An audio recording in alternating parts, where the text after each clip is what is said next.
So hello everyone, welcome back to my YouTube channel. आज मैं आपको अपने कॉलेज टाइम की एक डांस वीडियो दिखाने वाली हूँ जिसमें हमने राजस्थानी फोक सॉन्ग पे डांस किया था एंड पूरी रात मेहनत की थी to prepare it. So hope you like it and नीचे एक ब्लैक आइकन है, उसे दबाइए and subscribe to my channel and keep supporting. So here is the video, hope you enjoy and do subscribe please. 3, 2, 1.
छुप न जाओ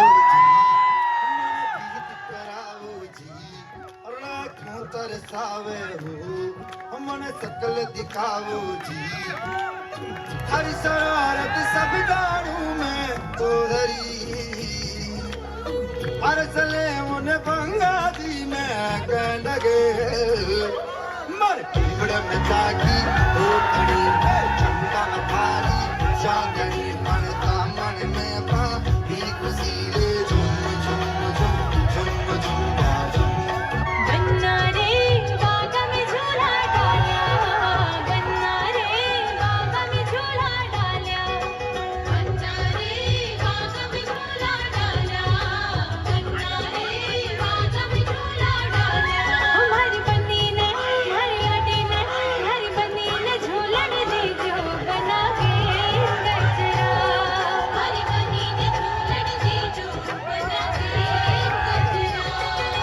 बन्ना रे बागा में झूला डाल्या, बन्ना रे बागा में झूला डाल्या।